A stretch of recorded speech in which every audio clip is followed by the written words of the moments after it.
Religion brought hope, but it also caused war. Man found they couldn't live together, so began to kill each other by the score. Part 6. Man split into tribes across land, plain and field. They fought for position, no one wanting to yield.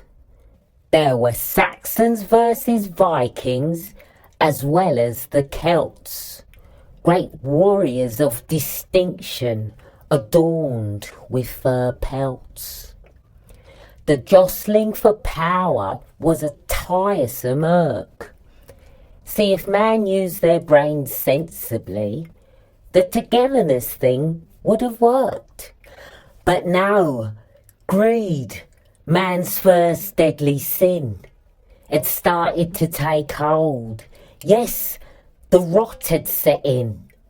This first sin was followed by the second sin, lust.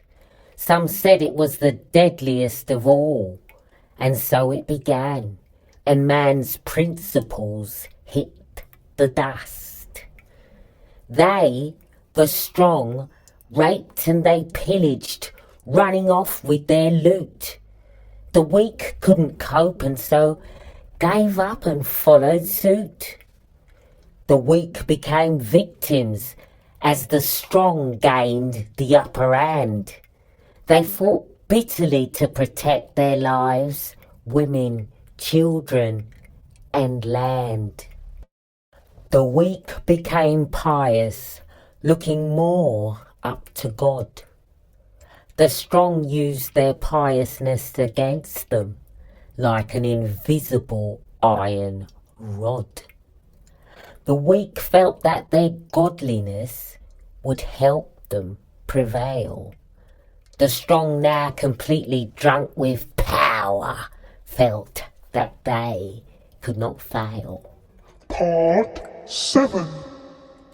The balance continued in this uneven way, with the poor tilling the land whilst the rich continued to make hay.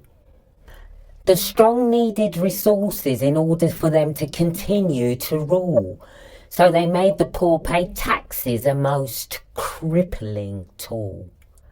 The poor worked and worked, but still could not make ends meet. Grown men who had once stood proud had now come to concede defeat. The rich now had leaders that called themselves kings. They wore jewellery and had armies and all the finest of things. The kings would ride around with army convoys, surveying their plundered lands. And if any of the poor stepped out of line, they were soon taken in hand. The rich devised a system. This system was known as law, but it was just another weapon they could use to penalise the poor. This period of time was called medieval, evil being the operative word. Man's freedom then was so restricted that it bordered on the absurd. Part 8. The kings and their entourages behind closed doors would cavort. But God help the peasants if they misbehaved, or even worse, they were caught. The kings flaunted their wealth, power, conjugal rights and hats. They bestowed gifts and titles upon their best men, who became known as aristocrats. This hierarchy was so wholly unfair, the poor wanted to rebel, but they just didn't dare. They needed a leader, someone strong, brave and good. And as if by magic appeared Robin Hood. Our Lord,